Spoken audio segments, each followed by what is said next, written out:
এখন আল্লাহ রাব্বুল আলামিন যেই সম্পদ, যে হেবা, যে নিয়ামত আমাকে দিলেন, এই সম্পদটা, এই হেবাটা, এই ছেলে মেয়েগুলাকে আমাকে শিখাইতে হবে। কি কি শিক্ষা দিতে হবে? যতগুলো জিনিস শিখাইতে হবে তার মূল পয়েন্ট হলো 4টা। মূল পয়েন্ট কয়টা? কি কথা বলেন না? 4টা। আপনারা যে আমার কথা বুঝতেছেন, আমি বুঝবো কিভাবে? আপনারা যদি কথা বলেন বুঝবো যে হ্যাঁ আলহামদুলিল্লাহ আমার ভাই বোনেরা বুঝতেছেন আমার কথাগুলো। তাহলে আল্লাহ রাব্বুল আলামিনের দেওয়া এই সম্পদগুলো, এই নিয়ামতগুলোকে 4টা জিনিস শিক্ষা দিতে হবে। এই 4টা জিনিস মনে রাখবেন। এই 4টা জিনিস শিক্ষা দেওয়া প্রত্যেক মা বাবার উপরে ফরজে আইন। যদি শিক্ষা না দেন, ওই মা বাবা আল্লাহ রাব্বুল আলামিনের কাছে আসামি হিসাবে দাঁড়াতে হবে, জবাবদিহি করতে হবে। 1 নম্বর কি শিক্ষা দিতে হবে?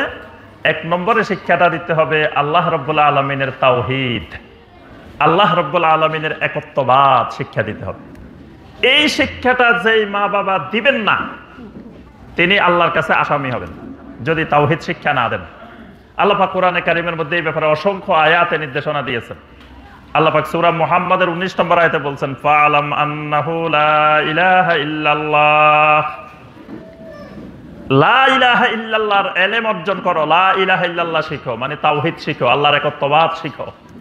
এই শিক্ষাটা বাপের জন্য ফরজ, মায়ের জন্য ফরজ, ছেলের জন্য ফরজ, মেয়ের জন্য ফরজ। তাহলে মা বাবা ছেলে মেয়েকে এই তাওহীদ শিখাইতে হবে, এবং এটা 1 নম্বরে শিখাইতে হবে সবার আগে। লোকমান আলাইহিস সালাম তার ছেলেকে প্রথম যে নসিহত, প্রথম যে উপদেশ দিয়েছিলেন আল্লাহ পাক, এই নসিহতগুলোকে ধারাবাহিক কোরআনে কারিমে উল্লেখ করে দিয়েছেন। 1 নম্বর নসিহত ছিল তাওহীদের নসিহত। ওয়া ইয ক্বালা লুকমানু লিইবনিহি ওয়া হুয়া ইয়াইযুহু ইয়া বুনাইয়া লা তুশরিক বিল্লাহ ইন্নাশ শিরকা লাযুলমুন আযীম। লোকমান আলাইহিস সালাম ছেলেকে বললেন, বাবা শোনো, লেখাপড়া শিখো আর না শিখো, দুনিয়াতে কি হইলে ডাক্তার, ইঞ্জিনিয়ার, বড় বড় শিল্পপতি, কোটিপতি কি হয়েছে না হয়েছে ওইটা পরে, আগে জীবনে কোনোদিন আল্লাহর সাথে শিরক করিও না, আগে তাওহীদ শিখো, তাওহীদ জানো, তাওহীদ বুঝো, এটাই হলো মেইন। কারণ শিরক হলো জমিনে সবচেয়ে বড় জুলুম, এটার চেয়ে বড় জুলুম আর জমিনে দ্বিতীয় কোনোটা নাই। তাহলে ছেলে মেয়েকে 1 নম্বর শিখাইতে হবে তাওহীদ, আল্লাহ রাব্বুল আলামিনের একত্ববাদ। আজকে সবচেয়ে বড় অভাব এটা। আজকে মুসলিম ঘরের সন্তান তাওহীদ জানে না, শিরক চিনে না, শিরকের পক্ষে মুসলমান দাঁড়ায়, মুসলমান শিরকের পক্ষে কথা বলে।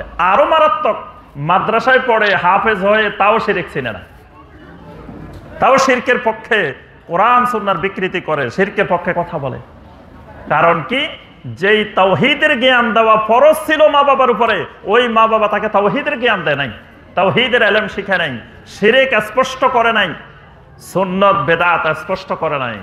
এবং এগুলো দেখবেন আমাদের দেশে এগুলার আলোচনাও খুব কম, ওয়াজ মাহফিলও কম, তারপরে এগুলার উপরে সেমিনার সিম্পোজিয়ামও কম, এইগুলার উপরে আলোচনা নাই বললেই চলে। তাওহীদ এবং শিরকের আলোচনা বলতে গেলে বন্ধই হয়ে গেছে মুসলিম দেশে। অথচ এটা 1 নম্বর কাজ, নবীওয়ালা কাজ। সমস্ত নবীরা দুনিয়াতে এই কাজটাই করছেন, আনি ইবুদুল্লাহ ওয়াজতানিবুত তাগুত, শিরক পরিহার করা, তাগুত পরিহার করা এবং আল্লাহর একত্ববাদের ভিত্তিতে ইবাদত করা। তাহলে সন্তানকে 1 নম্বরে আমার শিক্ষা দিতে হবে তাওহীদ। তাওহীদ শিখাইলে সে বুঝতে পারবে কোনটা শিরক, কোনটা কুফর, কোনটা নেফাক, কোনটা শাক, কোনটা বেদাত, এগুলো সব সে বুঝতে পারবে। সবগুলোর মূল হলো তাওহীদ। যদি কোনো মা বাবা তাওহীদ না শিখায়, আল্লাহর কাছে জবাবদিহি করা লাগবে। 2 নম্বর শিখাইতে হবে ছেলে মেয়েকে সালাত, নামাজি বানাইতে হবে, সালাত কায়েমকারী বানাইতে হবে। ইব্রাহিম আলাইহিস সালাম আল্লাহ রাব্বুল আলামিনের কাছে দোয়া করছেন, রব্বি জাআলনি মুকিমাস সালাতি ওয়া মিন যুররিয়াতি। আয় আল্লাহ, তুমি আমাকে নামাজ কায়েমকারী, সালাত কায়েমকারী বানিয়ে দাও। ওয়া মিন যুররিয়াতি, আমার বংশধর, আমার ছেলে মেয়ে, সন্তান সন্ততি, তাদেরকেও তুমি নামাজি বানিয়ে দাও, সালাত কায়েমকারী বানিয়ে দাও। লোকমান আলাইহিস সালাম তাওহীদের পরে ছেলেকে বলছেন যে বাবা, তোমার দ্বিতীয় কাজ হলো আকিমিস সালাহ, সালাত কায়েম করা। তাহলে তাওহীদ শেখানোর সাথে সাথে সালাত কায়েমকারী বানাইতে হবে, সালাত শিক্ষা দিতে হবে। আজকে দেখেন আমাদের মুসলিমদের মধ্যে সবচেয়ে বড় অবহেলা সকল ইবাদতের মধ্যে সালাতের প্রতি, নামাজ নাই। শতকরা 95% মুসলিম আমাদের এই সমাজে 5 ওয়াক্ত নামাজ পড়ে না। মসজিদ বানানো হয় শুধু শুক্রবারের জন্য, সপ্তাহে সালাত কয় ওয়াক্ত? এক সপ্তাহে বলেন তো দেখি। 7 দিনে মোট সালাত কয় ওয়াক্ত? 35 ওয়াক্ত। 34 ওয়াক্তের জন্য মসজিদ বানানো হয় না। মসজিদ বানানোর উদ্দেশ্য থাকে 1 ওয়াক্তের জন্য, শুধু জুমার জন্য। জুমায় দেখবেন মসজিদ 4 তলা 5 তলা সব ভরপুর, জায়গা হচ্ছে না, রাস্তাঘাট ভরপুর। আর বাকি 34 ওয়াক্তে দেখবেন প্রথম কাতারও পূর্ণ হচ্ছে না। ফজরের সালাতে ইমাম আর মুয়াজ্জিন ছাড়া তৃতীয় মুসল্লিও নেই। ওই মসজিদে শুক্রবারে জায়গা হচ্ছে না, তাহলে মসজিদ বানানোর উদ্দেশ্য হলো শুধু 1 ওয়াক্তের জন্য, জুমার জন্য। অথচ এই মুসল্লিগুলো তো এই এলাকায় বসবাস করে, এরা তো প্রতি 5 ওয়াক্তে মসজিদে এরকম অবস্থা হওয়ার কথা। এর কারণ হলো সন্তানকে নামাজি বানানো হয় নাই, সালাত কায়েমকারী বানানো হয় নাই, সালাত কায়েমের জ্ঞান দেওয়া হয় নাই। 3 নম্বর বিষয়, ছেলে মেয়েকে শিক্ষা দিতে হবে, ছেলে মেয়েদেরকে সালেহীন বানাইতে হবে। সালেহীন, সালেহীন হওয়ার জন্য যত জ্ঞান দরকার এই জ্ঞান দিতে হবে। সালেহীন, সালেহীন মানে ভালো মানুষ, ভালো মানুষ বানাইতে হবে। ইব্রাহিম আলাইহিস সালাম আল্লাহ সুবহানাহু ওয়া তাআলার কাছে দোয়া করছেন, রব্বি হাবলি মিনাস সালেহীন, রব্বুল আলামিন আমাকে সালেহীন সন্তান দান করুন। সালেহীন সন্তান দেন।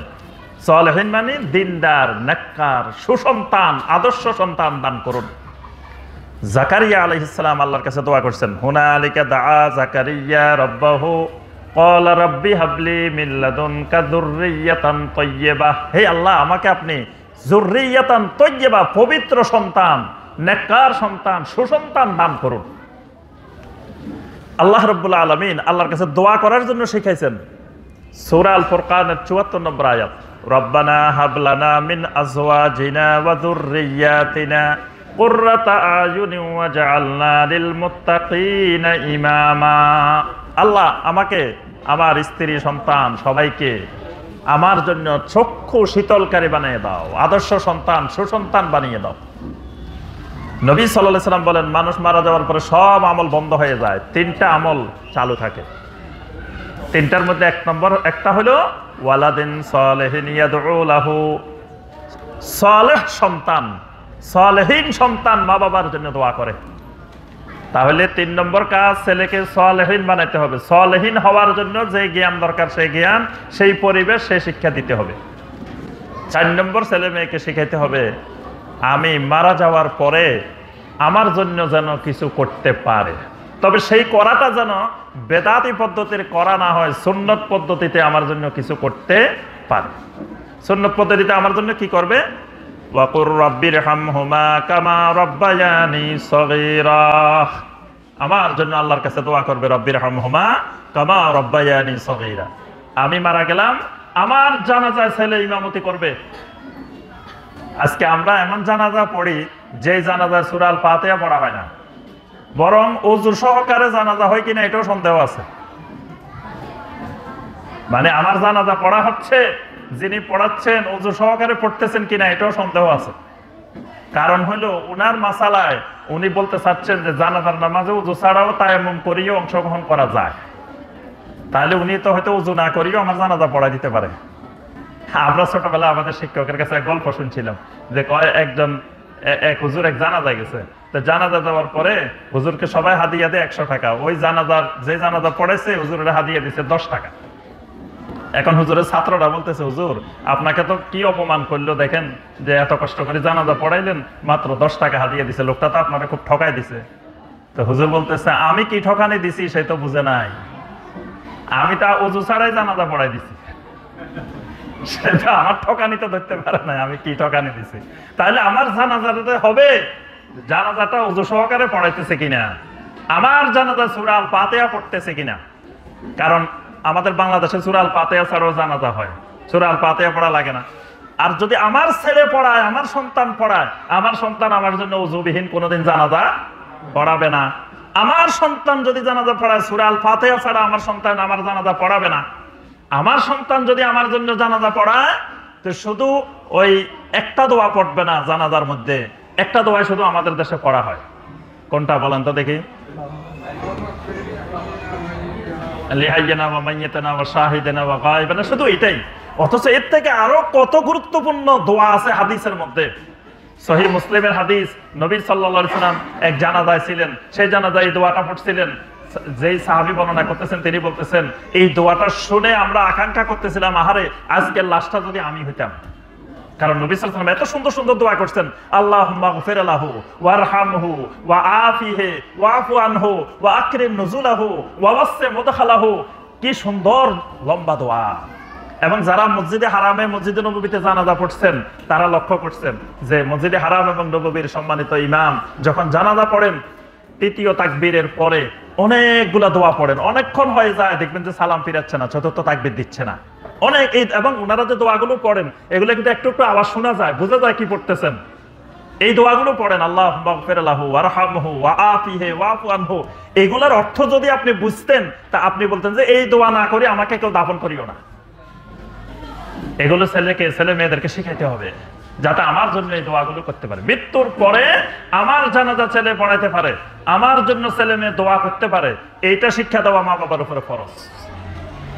আজকে দেখা যায় ছেলে মেয়ে জানাজাটা পড়তে জানা না। জানাজার নামাজে দেখবেন অধিকাংশ ভাইয়ের ছেলে মেয়েরা ছেলেরা জানাজা দাঁড়ায় আশেপাশে তাকায় থাকে, হাত কি তুলতেছে না হাত ছেড়ে দিচ্ছে নাকি হাতকে বাঁধতেছে না কি করতেছে, মানে সে জানাজাটাও জানে না, জানাজাটাও শিখে নাই। তাকে অনেক কিছু বানাইছে, অনেক কিছু শিখাইছে, কিন্তু জানাজা শিখে নাই। তারপরে মা বাবার জন্য যে একটু দোয়া করবো, কেমনে দোয়া করবো ওটাও জানে না। সে কি করে 7 দিন 10 দিন 20 দিনের দিন গরু জবাই করে মানুষকে খাওয়ায়, বেদাতি বিভিন্ন ধরনের অনুষ্ঠান করে, সে অন্যকে বাড়া করিয়ে আনে তার বাপের দোয়া করার জন্য, নিজে দোয়া করতে জানে না। তাহলে মা বাবার উপরে ফরজ আমার মৃত্যুর পরে আমার সন্তান আমার জন্য দোয়া করে। তাহলে কয়টা জিনিস শিখাইতে হবে? 4টা। এই 4টার মধ্যে সব এলেম চলে আসছে। 3 নম্বর পয়েন্ট, এই যে 4টা জিনিস শিখাবো এটা কেমনে শিখাবো, কোন পদ্ধতিতে শিখাবো, কিভাবে শিখাবো, এটা শেখানোর পদ্ধতি রাসূলুল্লাহ সাল্লাল্লাহু আলাইহি ওয়াসাল্লাম কিছু সরাসরি স্টুডেন্ট তৈরি করেছিলেন, ছাত্র তৈরি করেছিলেন। তারা কারা? সাহাবায়ে কেরাম রাদিয়াল্লাহু তাআলা আলাইহিম আজমাইন। আল্লাহ পাক স্বয়ং নবী সাল্লাল্লাহু আলাইহি সাল্লামের জন্য এই ছাত্রগুলা কবুল করছিলেন। এরা সরাসরি নবী সাল্লাল্লাহু আলাইহি সাল্লামের স্টুডেন্ট হয়েছেন, ছাত্র হয়েছেন। এদেরকে যে পদ্ধতিতে নবী সাল্লাল্লাহু আলাইহি সাল্লাম শিখিয়েছেন এই জিনিসগুলো কিয়ামত পর্যন্ত শেখানোর পদ্ধতি এটাই। এবং সাহাবায়ে কেরাম বলেন মা রাআইতু আহসানা মিনহু মুআল্লিমান ক্বাবলাহু ওয়ালা বা'দাহু। আল্লাহ রাসূলের চেয়ে বড় শিক্ষক, সুন্দর শিক্ষক, উত্তম শিক্ষক এর আগেও পৃথিবীতে কোনোদিন আমরা দেখি নাই, পরেও দেখিনি। সুবহানাল্লাহ। তিনি হলেন এই সমগ্র মানবতার শিক্ষক। তিনি সাহাবায়ে কেরামকে উপযুক্ত প্রশিক্ষণের মাধ্যমে, তারবিয়াতের মাধ্যমে এই সালেহিন বানানোর জন্য, ভালো মানুষ বানানোর জন্য যা করা দরকার সব তিনি শিখাইছেন। এই মানুষগুলো আগে মূর্তি পূজা করত, শিরক করত। নবী সাল্লাল্লাহু আলাইহি ওয়াসাল্লাম তাদের অন্তর থেকে শিরককে ধুইয়ে মুছে পরিষ্কার করে দিয়েছেন। এই মানুষগুলো আগে নামাজি ছিলেন না, দিনের পরে দিনে আসার পরে নবী সাল্লাল্লাহু আলাইহি ওয়াসাল্লাম এদেরকে সালাত কায়েমকারী বানিয়ে দিয়েছেন। এই মানুষগুলো আগে বিভিন্ন অপরাধ করত, মদ পান করত, তারপরে জুয়া খেলতো, কত রকমের খারাপ কাজ করত। এই মানুষগুলোকে নবী সাল্লাল্লাহু আলাইহি ওয়াসাল্লাম এমন তালিম তারবিয়ত দিয়েছেন, এর মদ মুখের ভিতরে হারাম হওয়ার আগে খেয়ে ফেলে সেগুলো বমি করে আবার বের করে দিয়েছেন। এই জন্য আমার ভাইরা, এই পদ্ধতিতে নবী সাল্লাল্লাহু আলাইহি ওয়াসাল্লাম সাহাবায়ে কেরামকে যেভাবে তৈরি করছেন এইভাবেই তৈরি করে, এটাই শিক্ষার একমাত্র পদ্ধতি, এটাই সিলেবাস, এটাই কারিকুলাম। সালেহিন হওয়ার জন্য আপনি দুনিয়ার যত বৈধ সাবজেক্ট আছে সব সাবজেক্ট পড়তে হবে। কারণ একটা ইসলামী রাষ্ট্রে, একটা মুসলিম রাষ্ট্রে সব দরকার। এই মুসলিম রাষ্ট্রে অর্থ মন্ত্রণালয় চালাতে হবে না? অর্থ মন্ত্রণালয়ের সেক্টর কি ইসলামী রাষ্ট্রে, মুসলিম রাষ্ট্রে বন্ধ করে দিতে হবে? প্রত্যেক ইবাদতের সাথে অর্থ মন্ত্রণালয় জড়িত। তাহলে অর্থনৈতিক, অ্যাকাউন্টিং, ম্যানেজমেন্ট, অর্থনীতির যত সাবজেক্ট আছে এগুলো মুসলমানের ছেলে শিখতে হবে। সায়েন্সের যত সাবজেক্ট আছে মুসলিমের ছেলেরা শিখতে হবে। মেডিকেলের যত সাবজেক্ট আছে শিখতে হবে। ইঞ্জিনিয়ারিং এর যত সাবজেক্ট আছে শিখতে হবে। হালাল বৈধ যত সাবজেক্ট আছে সাহাবায়ে কেরামকে আল্লাহ রাসূল সাল্লাল্লাহু আলাইহি ওয়াসাল্লাম এমন ভাবে তৈরি করছেন, এরা এক একজন ময়দানে গেলে মুজাহিদ, মন্ত্রণালয়ে বসলে বড় মন্ত্রী, চেয়ারে বসলে, খেলাফতে বসলে বড় খলিফা। কোন ধরনের এমন যোগ্যতা অভাব ছিল না সাহাবায়ে কেরামের মধ্যে যেটা সাহাবায়ে কেরাম পরিচালনা করতে পারতেন না। সুবহানাল্লাহ। অর্থাৎ বৈধ সকল সাবজেক্ট সন্তানকে শিখাইতে হবে, কিন্তু যে সাবজেক্টে শিখাই সব সাবজেক্টের মূল সাবজেক্ট কোরআনে কারীম। কোরআনে কারীম থেকে 200-এর উপরে সাবজেক্ট আছে কোরআনের ভিতরে। তাহলে মূল বাদ দিয়ে নয়, কোরআন সহকারে বাকি সব শিখাইতে হবে।